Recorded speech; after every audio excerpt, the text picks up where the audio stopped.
পঞ্চায়তখনত আমি জিকিব লাগিব যেহেতু এটা প্ৰত্যাহ্বান থাকিব কাৰণ কংগ্ৰেছ বিৰোধী দল আছে যে মই আমাৰ মানে প্ৰধানমন্ত্ৰী হওক মুখ্যমন্ত্ৰী ডাঙৰীয়া যি নতুন প্ৰজন্মক আগবাঢ়ি অহাৰ সুবিধা দিছে সেই মতে মানে আমি নতুন প্ৰজন্মখিনি আগবাঢ়ি আহিছো ভাৰতীয় জনতা পাৰ্টি কিয় ভাল লাগিলে আপোনাৰ জয় হোৱাৰ পিছতে কি কাম কৰিব এটা কাম কৰিলে আমাক কওকচোন মেজৰলৈ মই বিএ পাছ কৰিলো তাৰপৰা ঠিক তেনেদৰে মই মাষ্টাৰ ডিগ্ৰীও তাতে কৰিলো হয়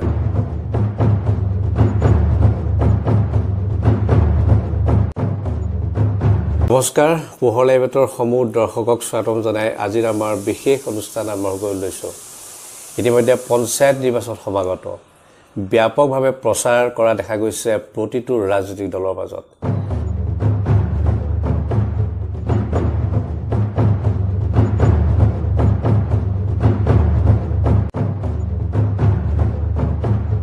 দুটা পৰ্যায়ত পঞ্চায়ত নিৰ্বাচন অনুষ্ঠিত হ'ব 2 মে আৰু 7 মে ইতিমধ্যে 2 মেৰ বাবে প্ৰতিটো ৰাজনৈতিক দলে বিশেষভাৱে তেখেতে প্ৰস্তুতি কৰিছে ৰাইজৰ মাজত নিৰ্বাচনী প্ৰচাৰ কৰাত ব্যস্ত হোৱা দেখা গৈছে আৰু এইবাৰ খুব ভাল কথা যে এইবাৰ পঞ্চায়ত নিৰ্বাচনত মহিলাই আগস্থান পাইছে বা যুৱতীসকলে আগস্থান পাইছে আৰু ইতিমধ্যে আমাৰ মাজত উপস্থিত আছে 49 নং মধ্য নামনি চৰাইবাহী গাঁও পঞ্চায়তৰ ভাৰতীয় জনতা পাৰ্টি আৰু মিত্ৰজোঁটৰ প্ৰাৰ্থী স্মৃতি ৰেখা দত্ত পোনপ্ৰথমে আপোনাক স্বাগতম জনাইছো নমস্কাৰ আৰু আন্তৰিক আমি শুভেচ্ছা জ্ঞাপন কৰিছো যে পোনপ্ৰথমৰ বাবে আপুনি এইবাৰ নিৰ্বাচনত অৱতীৰ্ণ হৈছে অনুভৱ কেনেকুৱা অনুভৱ খুবেই সুন্দৰ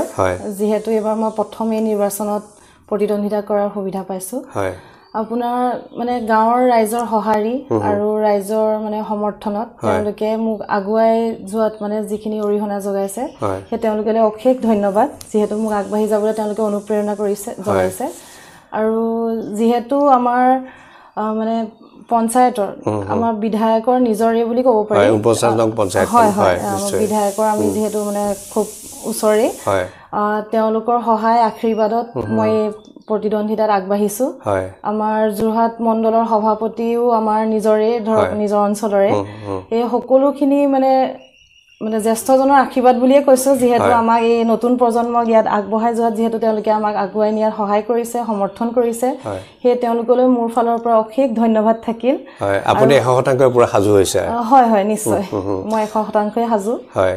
কেনেদৰে ৰাইজৰ মাজলৈ গৈছে কাৰণ এইবাৰ পোনপ্ৰথমভাৱে নিৰ্বাচন খেলিছে কেনেদৰে ৰাইজৰ মাজত আমি সোমাইছে কওকচোন মানে সেই ফালৰ পৰাও মোৰ সৌভাগ্য কাৰণ এই গোটেই যে ৰাইজখিনি মই এওঁলোকৰ মাজতে ডাঙৰ হোৱা এগৰাকী ছোৱালী তেওঁলোকে মোক সৰুৰ পৰা দেখিছে মই জন্মস্থান হয় মোৰ নিজৰ জন্মস্থানৰ পৰা যে মই খেলিবলৈ পাইছো সেয়া মোৰ বাবে অতিকৈ সৌভাগ্য মানে কাৰণ আমাৰ পঞ্চায়তৰ যিমানখিনি মানুহ আছে সকলোখিনি মানুহৰ মাজতে আমি হাঁহি ধেমালি কৰি একেলগে নাচি বাগি বিহু মাৰি মানে আমি তেনেকৈ ডাঙৰ হৈছো মানে আপুনি শৈশৱৰ পৰা নিজৰ জেগাত দেখিছে যে কিবা উন্নয়ন হৈছে কি কৰিবলৈ কাম আছে হেবা আপোনাৰ সেৱা কৰিব পাৰিছে আপুনি তেওঁলোকক যে মানে মই সেৱা কৰিবলৈ আগবাঢ়িব পাৰিছো সেয়া মোৰ বাবে সৌভাগ্য মানে তেওঁলোকৰ যিখিনি সমস্যা আছে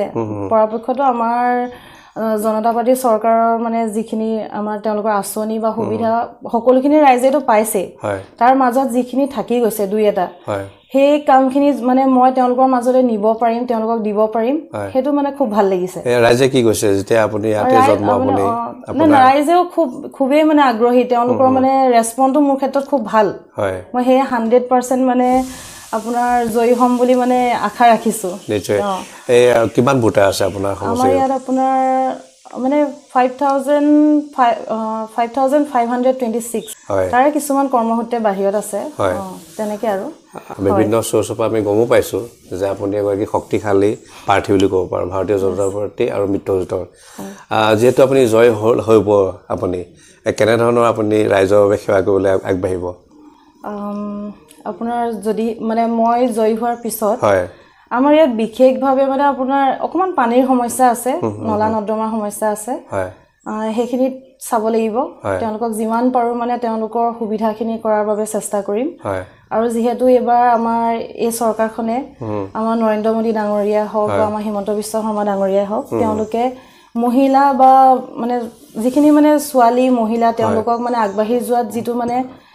মানে তেওঁলোকৰ স্বাৱলম্বী ক্ষেত্ৰত যিখিনি মানে তেওঁলোকে আঁচনি লৈছে বা যেনে ধৰণে সহায় কৰিছে অৰুণোদয় আঁচনি বুলি ক'ব পাৰি বিশেষকৈ অৰুণোদয় আঁচনি হওক বা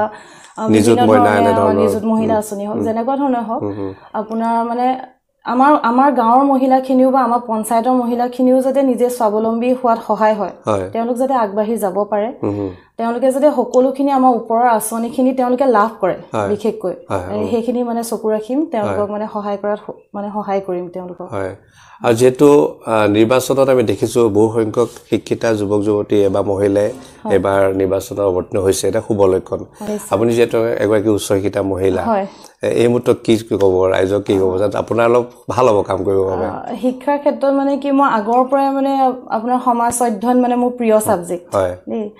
সমাজ অধ্যয়ন মোৰ প্ৰিয় ছাবজেক্ট ঠিক সেইদৰে মই সামাজিক তত্ত্ব বিষয়তে মানে মই ছচিয়লজিত মানে আপোনাৰ মেজৰলৈ মই BA পাছ কৰিলোঁ তাৰপৰা ঠিক তেনেদৰে মই মাষ্টাৰ ডিগ্ৰীও তাতে কৰিলোঁ আগৰ পৰা মানে সমাজত সেৱা কৰাৰ মানে এটা আশা এটা ইচ্ছা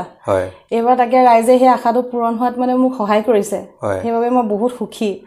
কাৰণ যিটো বস্তু ভাল পাওঁ ধৰক সেই বস্তুটো কাম কৰিবলৈ পালে মানে ভাল লাগে নহয় জানো মোৰ মা মানে তেনেকৈ আছে ৰাজনীতি ক্ষেত্ৰখনত জড়িত মানে মোৰ নিজৰ মাৰ পৰা অনুপ্ৰেৰণা লাভ কৰিছোঁ হয় তেওঁ মানে এইবোৰ ক্ষেত্ৰত বহুতে আগবঢ়া সাহিত্য সভা হওক বা ৰাজনীতি ক্ষেত্ৰত হওক তেওঁ সেইবোৰ ক্ষেত্ৰত আগবঢ়া তেওঁ সদায় অনুপ্ৰেৰণা জগাই আহিছে এতিয়াও সদায় সাহস হৈ মোৰ লগত আছে সেয়াই আপোনাৰ মানে ভাল লাগে মানে কোনোবাই যদি সাহস দিয়ে যেহেতু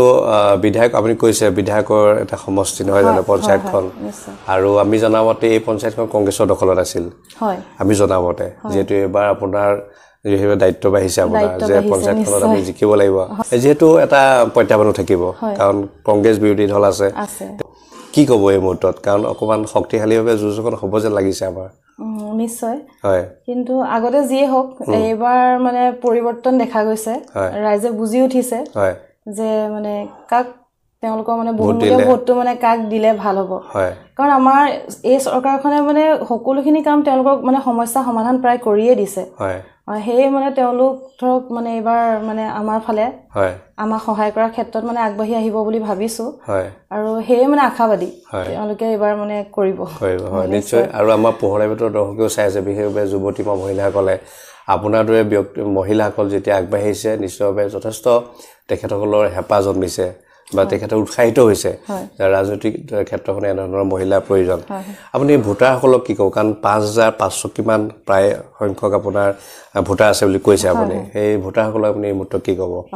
ভোটাৰসকলক মই এইটোৱে ক'ব খোজোঁ যে মই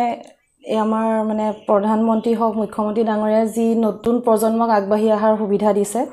সেইমতেই মানে আমি নতুন প্ৰজন্মখিনি আগবাঢ়ি আহিছোঁ ৰাইজৰ হৈ ৰাইজৰ বাবে মানে কাম কৰিবৰ বাবে এইটো যুগত মানে যিটো মানে আমাৰ ডিজিটেল যুগ যিহেতু ডিজিটেল যুগত আমি যেনেধৰণে কৰিব লাগে কাম আমি যিহেতু সকলোখিনিভাৱে কৰি যাম বুলি মানে আশাবাদী সেয়ে তেওঁলোকে সকলো ভাবি চিন্তি চাই আমাৰ নতুন প্ৰজন্মক মানে আগবাঢ়ি যোৱাত যাতে আশীৰ্বাদ কৰে সহায় কৰে আৰু যদি আমাৰ বিজেপি চৰকাৰখনক বা আমাৰ ভাৰতীয় জনতা পাৰ্টি দলটো জয়যুক্ত হোৱাত এবাৰ সহায় কৰিব আশীৰ্বাদ কৰিব আৰু ভোটটো মানে পদুম ফুলতে দি জয়ী হোৱাত সহায় কৰিব বুলি মানে আশা ৰাখিছোঁ শেষত এটা প্ৰশ্ন যেহেতু ভাৰতীয় জনতা পাৰ্টি প্ৰাৰ্থী ভাৰতীয় জনতা পাৰ্টি কিয় ভাল লাগিলে আপোনাৰ ভাৰতীয় জনতা পাৰ্টিক এইবাবেই ভাল লাগিলে বা মানে ভাল লাগেই আপোনাৰ কাৰণ তেওঁলোক মানে কোনো এটা পক্ষপাতিত্ব নহয় সকলোকে সমান দৃষ্টিকোণৰ পৰা চাই মহিলাক যথেষ্ট সন্মান কৰে আৰু দেখিছে আমাৰ দেশত কাৰণ মহিলাক আগতে মানে ইমান সেইটো সন্মানটো দিয়া নহয় বা এতিয়াও কিছু কিছু জেগাত মহিলাক মানে বহুত তলতে ৰাখা হয় বা মানে বহুত হেৰিয়ে মানে হেয়জ্ঞান কৰা হয় কিন্তু ভাৰতীয় জনতা পাৰ্টিয়ে মানে আমাৰ মানে যিটো বেটি বচাও বেটি পঢ়াও অভিযান তেওঁলোকে হেৰি কৰিছে আমাৰ ছোৱালীখিনিক আগবঢ়াই নিয়াত বা আমাৰ মাইকী মানুহখিনিক স্বাৱলম্বী হোৱাত নিজৰ মানে এটা এষ্টাব্লিছমেণ্ট তেওঁলোকক দিয়াত মানে যিহেতু সহায় কৰিছে সেই মানে আপোনাৰ সেই ক্ষেত্ৰত মানে বেছিকৈ মানে ভাল লাগিছে আৰু মানে আপোনাৰ এতিয়া কি হৈছে যে তেওঁলোকে আমাৰ নৱপ্ৰজন্মক সুবিধা প্ৰদান কৰিছে নৱপ্ৰজন্মক যিহেতু সুবিধা প্ৰদান কৰিছে সেয়ে ভাল লাগিছে নহয় জানো কাৰণ নৱপ্ৰজন্মক আগবঢ়াই দিলে ভাল হয় আমাৰো ভাল লাগে নিশ্চয় আৰু আগন্তুক 2026 বিধানসভা নিৰ্বাচন আহি আছে পঞ্চায়তক শক্তিশালী কৰিলেহে আচলতে নিৰ্বাচনত জয় হ'ব পাৰি বুলি কয় বিধানসভা নিৰ্বাচন যিহেতু আহি আছে আপোনালোকৰ ওপৰত বহুত দায়িত্ব আছে নহয় জানো কি ক'ব শেষত কি ক'ব বিধানসভাটো নিশ্চয় এবাৰ আমাৰ দলে আহিব ভাৰতীয় জনতা পাৰ্টি আহিব কাৰণ ৰাইজ আমাৰ লগত আছে আৰু সদায় থাকিব কাৰণ তেওঁলোকে হেতু কেতিয়াও মানে নেক্সট মানে এটো হেৰি নকৰিব সাগে হেতু আশাবাদী বিধানসভাও এবাৰ আমাৰে হ'ব এখন জয় হোৱাৰ পিছতে কি কাম কৰিব এটা কাম কৰিলে আমাক ককচোন যে আপুনি যেতিয়া জয় হ'ব ঘোষণা কৰিব হয় আৰু সমষ্টিবাসী ৰাইজৰ বাবে পোনপ্ৰথমে কোনটো কাম কৰিম বুলি ভাবিছে জয় হোৱাৰ পিছত পোনপ্ৰথমভাৱে আমাৰ বিশেষকৈ আমাৰ অঞ্চলটোত দুটা কামই আছে কাৰণ ৰাস্তা ঘাটটো প্ৰায়খিনি হৈ গৈছে অলমান আছে সেইখিনি হ'ব আপোনাৰ নলা মানে পানী জন নলা যেটো ড্ৰেইন আৰু মানে আপোনাৰ খোৱা পানী কিছু কিছু অঞ্চলত মানে খোৱা পানীৰ অভাৱ আৰু কিছু কিছু অঞ্চলত মানে নলা নৰ্দমা অলপ সমস্যা আছে যদি মই জয়ী হওঁ প্ৰথমে মানে সেইখিনি সমস্যাকে মানে গুৰুত্ব দিম প্ৰথম সমস্যা খোৱা পানী সমস্যা নলা নৰ্দমা সমস্যা হয় আৰু বাকি আমি যেহেতু যাম ৰাইজৰ ওচৰলে কাক কি প্ৰয়োজন কেনে ধৰণৰ মানে তেওঁলোকক দৰকাৰ হ'ব সুবিধা হা সুবিধা বা তেওঁলোকক মানে কি সমস্যা আছে তেওঁলোকৰ ওচৰলে আমি আকৌ যাম তেওঁলোকৰ ওচৰলে গৈ তেওঁলোকৰ পৰা জানিম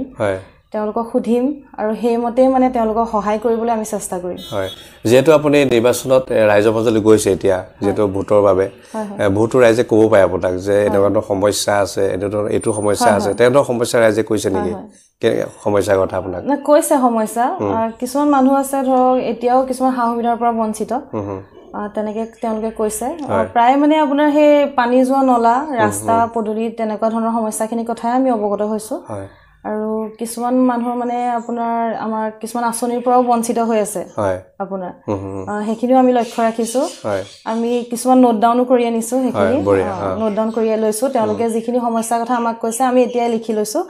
আৰু যেহেতু জয়ী হোৱাৰ পিছত আমি তেওঁলোকৰ ওচৰলৈ পুনৰ যাম পুনৰ গৈ ভালদৰে তেওঁলোকক আমি কেনে ধৰণে সহায় কৰিব পাৰো আমি আলোচনা কৰি সেই সুবিধাখিনি বা সেই মানে যিখিনি আমি সহায় কৰিব পাৰো তেওঁলোকক আমি দিবলৈ চেষ্টা কৰিম নিশ্চয় কাৰণ 49 নং মধ্যনামনি চৰাইবাহী এই গাঁও পঞ্চায়তৰ ভোটাৰসকলে আপোনাৰ পৰা কিবা এটা বিচাৰিব কাৰণ নতুন প্ৰজন্মই আগবাঢ়ি আহিছে নিৰ্বাচনৰ বাবে বা এই ৰাজনৈতিক ক্ষেত্ৰখনৰ জড়িত হোৱাৰ বাবে এটা খুব আশাৰ সঞ্চাৰ কৰি আনিছে ৰাজনৈতিক ক্ষেত্ৰখন খুব ভাল হ'ব লাগিব সুস্থ হ'ব লাগিব আৰু মহিলাসকল যুৱক যুৱতী সকলো সুৰক্ষিত হৈ থাকিব লাগিব আপুনি এই গোটেই ধাৰাখিনি কথাখিনি আপুনি ৰাইজৰ মাজত ৰাখিব পাৰিব ৰাইজৰ বাবে প্ৰতিটো আঁচনিয়ে আপুনি ৰাইজক দিব পাৰিব এটা শুভ লক্ষণ আচলতে